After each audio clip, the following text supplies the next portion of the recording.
Hello, आज हम लोग देखेंगे भारत की कृषि के बारे में और भारत के सिंचाई संसाधन कौन-कौन से कहाँ-कहाँ से क्वेश्चन पूछता है, ठीक है?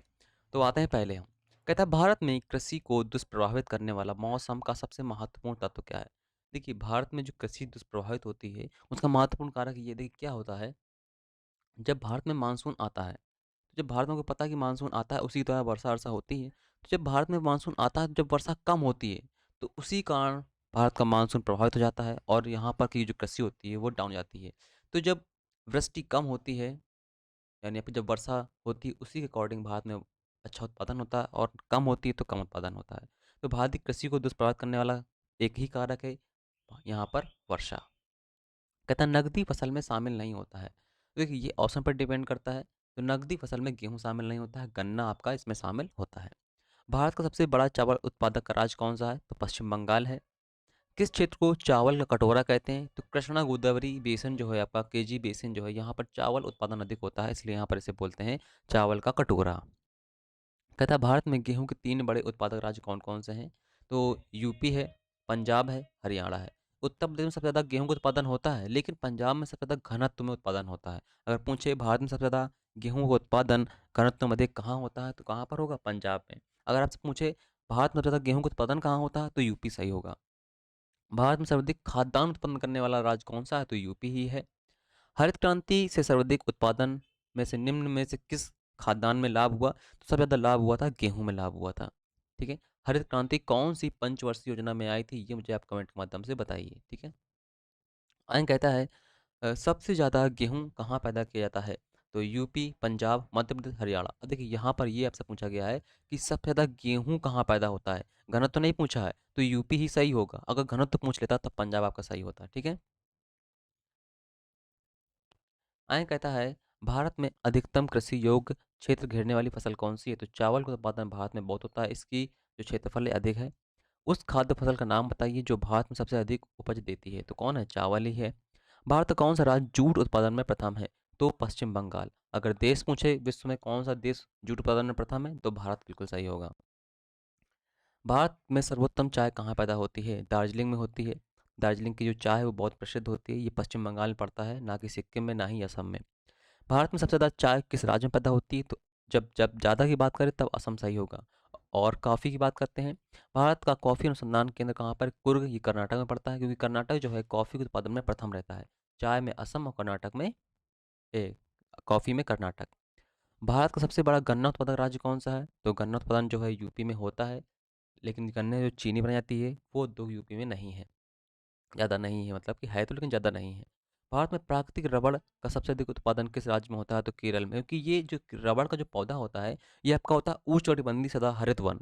और केरल के पास ऐसी क्लाइमेट है जहाँ पर उष्णकटिबंधीय वन होते हैं और सदाहरित बने रहते हैं, क्योंकि ये तटीय तटीय में पड़ता है, तट क्षेत्र में पड़ता है केरल। नीली क्रांति का संबंध किससे है? तो मत्स्य उत्पादन से है नीली क्रांति का संबंध। किस राज्य को भारत का धन्य भंडार कहा जाता है? तो पंजाब को कहते हैं हम। हरित क्रांति का अर्थ क्या है? कृषि की आधुनिक विधियों का उपयोग कर प्रति एकड़ फसल की उपज को बढ़ाना। ये क्वेश्चन आता नहीं है, लेकिन भारत में हरित क्रांति जनक किसे मानते हैं? ये इंपॉर्टेंट क्वेश्चन है। एम एस स्वामीनाथन को मानते हैं। ठीक है? आयन कहता है भारत का सबसे बड़ा मूंगफली उत्पादक राज्य कौन सा है? तो गुजरात है। भारत का सबसे बड़ा सोयाबीन उत्पादक कहाँ पर है? तो दलहनी जो फसलें होती हैं वो मध्य प्रदेश में होती हैं, तो मध्य प्रदेश का सही है। काजू का सबसे बड़ा उत्पादक राज्य कौन सा है? तो काजू का उत्पादन जो होता है केरल में अधिक होता है। मध्य प्रदेश विशालतम उत्पादक है किसका? दालों का। दालों मतलब दाल का। ठीक है? सबसे अधिक मात्रा में केसर कहाँ उत्पादन होता है? तो जम्मू कश्मीर में होता है। भारत में रेशम का सबसे अधिक उत्पादन करने वाला राज्य कौन सा है? तो कहाँ पर? कर्नाटक में। फल उत्पादन में भारत का विश्व में कौन सा स्थान है? तो प्रथम स्थान है। सब्जी उत्पादन में विश्व में कौन सा स्थान है? सब्जी उत्पादन में भारत का द्वितीय स्थान है। दूध उत्पादन में भारत का कौन सा स्थान है? दूध उत्पादन में प्रथम स्थान है भारत का। भारत में दूध उत्पादन में अग्रणी राज्य कौन सा है? तो यूपी है। भारत में ऑपरेशन फ्लड कार्यक्रम का प्रारंभ किया गया था? तो 1970 के दशक में प्रारंभ किया गया था। श्वेत क्रांति संबंधित किससे? दूध उत्पादन से। ऑपरेशन फ्लड भी श्वेत क्रांति से ही संबंधित है। ठीक है? इसके जनक कौन थे? वर्जिन कुरियन थे। ऑपरेशन फ्लड का संबंध किससे है? दूध उत्पादन से। भारत में श्वेत क्रांति जनक किसे कहा जाता है? डॉक्टर वी कुरियन को कहा जाता है। भारतीय कृषि का इतिहास किसने लिखा है? एम एस रंधावा ने लिखा है भारतीय कृषि का इतिहास। ये किताब है ये, ठीक है, भारतीय कृषि का इतिहास। आगे कहता है देश में एग्रो इकोलॉजिकल जोन कितने हैं, ये भारत में, तो ये ऑप्शन दिया गया है 15, 17, 18 और 20। तो ये भारत में 15 हैं, ठीक है, 20 नहीं है, 20 गलत है, यहाँ पर आपका ए होगा, ए। यानी कितने हैं देश में एग्रो इकोलॉजिकल जोन, 15 हैं भारत में। आगे कहता है देश का प्रथम कृषि विश्वविद्यालय कौन सा है, तो जे बी पंत यूनिवर्सिटी है, ये आपका उत्तराखंड में पड़ता है, पंतनगर में, इंपॉर्टेंट है ये। हरित क्रांति का गहरा संबंध किससे है, तो वर्जिन कुरियन से नहीं, एम एस स्वामीनाथन से संबंधित है इसका, ठीक है, एम एस स्वामीनाथन से, ये नहीं होगा। आगे कहता है भारत में सोयाबीन का सबसे अधिक उत्पादन किस राज्य में होता है, तो अभी हमने पढ़ा था कहाँ पर होता है, मध्य प्रदेश में सबसे ज़्यादा होता है दालों का उत्पादन। आगे कहता है गुलाबी क्रांति का संबंध किससे है, तो गुलाबी क्रांति का संबंध है झींगा मछली उत्पादन से, झींगा उत्पादन ये मछली है एक प्रकार की। गोल क्रांति का संबंध किससे, गोल क्रांति का संबंध है आलू उत्पादन से, ठीक है। कहता है भारत का सर्वाधिक पटसन उत्पादक राज्य कौन सा, पटसन मतलब होता है जूट, जो कि पश्चिम बंगाल ही प्रथम है। भारत में सर्वाधिक गेहूं उत्पादक राज्य कौन सा है, तो यूपी है। भारत में सबसे अधिक कॉफी उत्पादन करने वाला राज्य कौन सा है, तो कर्नाटक है। देखिए जितनी भी आपकी फाइलें होती हैं वो सब आपकी टेलीग्राम चैनल में मिल जाती हैं। टेलीग्राम टेलीग्राम टेलीग्राम और ट्विटर, यूट्यूब, ये सभी इसी नाम से बने हुए हैं, तो यहाँ से आप जाकर सर्च कर सकते हैं, तो आपको फाइलें वहाँ पर मिल जाएंगी, ठीक है। या तो नहीं मिलती हैं तो आप व्हाट्सअप भी कर सकते हैं, इस नंबर पर दिया गया है, ठीक है। हाँ, तो आगे आते हैं। आगे कहता है भारत में किस राज्य में सर्वाधिक कॉफ़ी का उत्पादन होता है, तो कहाँ पर होता है, कर्नाटक में ही होता है। आगे कहता है भारत भारत में किस खाद्य फसल का उत्पादन सबसे अधिक होता है, तो चावल का होता है। किस फसल के लिए पानी की अधिकता आवश्यक होती है लेकिन जमाव नहीं, तो चाय और कॉफ़ी आपकी ऐसी फसलें होती हैं जिनके जिनकी जड़ों में पानी जाता रहे लेकिन रुके नहीं, ठीक है। खरीफ की फसल काटी जाती है, खरीफ की फसल जो होती है नवंबर से प्रारंभ होती है काटना प्रारंभ, तो नवंबर, अक्टूबर नवंबर के आसपास इसे काट ली जाती है, ठीक है। और अगर हम बोने की बात करें खरीफ की, तो ये जून जुलाई में से बो देते हैं, ठीक है। और अगर हम बात करें खरीफ फसल में कौन कौन सी चीज़ें आती हैं, तो जैसे कि आपका बाजरा है, इसके बाद आपका चावल है, मक्का है, कपास है, मूंगफली है, जूट, दालें हैं, ये सब आपकी खरीफ की फसलों में ही आती हैं। कहता कौन सा शहर अंगूर की पैदावार के लिए प्रसिद्ध है, तो नासिक। झूम क्या है, झूम एक कृषि का प्रकार है, ये अधिक प्राचीन तरीका है कृषि का, था ये आदिवासी लोग या जनजातीय लोग करते हैं। अधिकतर झूम जो होती है पूर्वोत्तर राज्यों में होती है, ठीक है, असम साइड है, मेघालय साइड है, वहाँ पर। किस जिले में कॉफ़ी का उत्पादन अधिक होता है, कुर्ग में होता है, ये कर्नाटक में ही पड़ता है। कहता है कौन सा राज्य भारत के संपूर्ण रेशम उत्पादन का आधा भाग उत्पन्न करता है, तो कौन करता है, कर्नाटक करता है। जूट सबसे अधिक कहाँ होती है, तो बंगाल के डेल्टा वाले क्षेत्र में अधिक होती है। नीलगिरी के पहाड़ी क्षेत्र में किसकी खेती की जाती है, तो कॉफ़ी की जाती है। दक्षिण भारत में सर्वाधिक चाय उत्पादित करने वाला राज्य कौन सा है, तो दक्षिण भारत में देखिए ये आपका जो क्वेश्चन है ये करंट पर रहता है। हाँ, ऐसा क्वेश्चन आया तो खैर नहीं है, लेकिन फिर भी यहाँ पर चाय की बात की गई, तो जो चाय है दक्षिण भारत में वो तमिलनाडु उत्पादन करता है, ठीक। अगर कॉफ़ी पूछता तो आपका कॉफ़ी कौन था, वो कर्नाटक ही था, ठीक। कहता किस फसल की बुआई तथा कटाई के बीच सर्वाधिक अंतराल पाया जाता है, तो गन्ना में, गन्ना की खेती 1 साल के लिए, कभी कभी 2 साल के लिए भी होती है। आगे कहता है सस्य वानिकी राष्ट्रीय शोध संस्थान कहाँ है? ये झांसी में बना हुआ है। भारत में जूट का सर्वाधिक क्षेत्रफल है, पश्चिम बंगाल राज्य में है। मक्के की खेती की जा सकती है, खरीफ के मौसम में ही मक्के की खेती की जाती है। मूंगफली दाने का औसत प्रतिशत क्या है, ये नहीं होता है, आते हैं क्वेश्चन।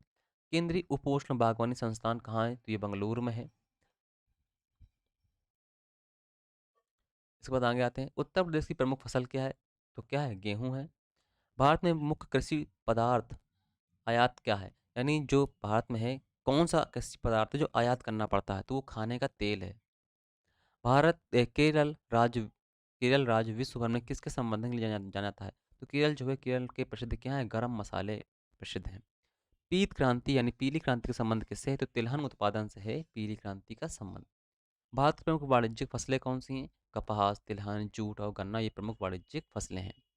भारत का राष्ट्रीय फल क्या है, आम है। उत्तर प्रदेश में आंवले का सर्वाधिक उत्पादन कहाँ पर होता है, तो प्रतापगढ़ जिले में होता है। भारत में विकसित प्रथम बौनी धान किस्म कौन सी थी, तो IR8 थी, ठीक है। कहता भारत में चावल की खेती उन क्षेत्रों में होती है जहाँ कितनी वर्षा होनी चाहिए, लगभग 100 सेंटीमीटर से अधिक वर्षा होनी चाहिए, वहाँ पर गेहूं की खेती अधिक होती है। और इतनी ही लगभग खेती आपको चावल को भी चाहिए, तो चावल, गेहूँ की लगभग थोड़ा आस ही पास रहती है। कहता है 1966 के बाद की अवधि के दौरान खाद्यान्नों में उत्पादन में बहुत वृद्धि हुई थी, क्योंकि इसके बाद आपकी हरित क्रांति हम देखने को पाते हैं अधिकतर विकसित हुई और गेहूँ की फसल को बहुत अधिक लाभ हुआ था। आगे हम देखते हैं सिंचाई के संसाधन कौन से हैं भारत में, सिंचाई के संसाधन किससे अधिक होती है, किससे कम होती है। भारत में सिंचाई का सबसे प्रमुख साधन कौन क्या है? कुएँ और नलकूप हैं, यानी ट्यूबवेल। देश में कुल सिंचाई नहरें कितनी भागीदार हैं? 31% भागीदार हैं, लेकिन ऐसे क्वेश्चन परसेंट वाले क्वेश्चन नहीं पूछता है, ठीक है? अधिक वाले पूछता है। हाँ, भारत में किस भाग में तालाब का सिंचाई साधन के रूप में सर्वाधिक प्रयोग होता है? दक्षिण भारत में, क्योंकि देखिए क्या होता है, जो दक्षिण भारत है हमारा, ये पठारी रीजन है, ये पूरा पठारी रीजन है। यहाँ पर हम ट्यूबवेल, समरसेबल नहीं लगा सकते हैं, इसलिए हमें यहाँ पर बड़े बड़े तालाब खोदने पड़ते हैं। ये पठारी तालाब होते हैं, इसलिए इनका पानी जल्दी सूखता भी नहीं जमीन के अंदर। आगे कहता है किस राज्य में सर्वाधिक कृषि क्षेत्र तालाबों द्वारा सिंचित होता है? तो कहाँ पर? तमिलनाडु में। नलकूपों की संख्या सर्वाधिक कहाँ पर है? तो उत्तर प्रदेश में है। भारत में नहर द्वारा सिंचाई में से कौन सा अग्रणी है? तो पंजाब है। कुओं और नलकूपों द्वारा सिंचाई अग्रणी राज्य कौन सा है? वहाँ पर गुजरात है। इंदिरा गांधी नहर या राजस्थान नहर किस नदी से जल मिलता है? तो इसको सतलज नदी से जल मिलता है, ठीक है। ये सबसे बड़ी नहर है भारत की। भारत में सबसे लंबी सिंचाई नहर कौन सी है? तो इंदिरा गांधी नहर है। सारण सिंचाई नहर कहाँ से निकलती है? सारण जो है ये गंडक से निकलती है, ऐसा क्वेश्चन अभी तक आया नहीं है। त्रिवेणी नहर इंपॉर्टेंट है, त्रिवेणी नहर में किस नदी से पानी आता है? तो गंडक नदी से ही आता है। राजस्थान नहर का नया नाम क्या है? इंदिरा गांधी नहर नाम है नया नाम इसका। भारत की सिंचाई क्षमता 47% पूरा होता है।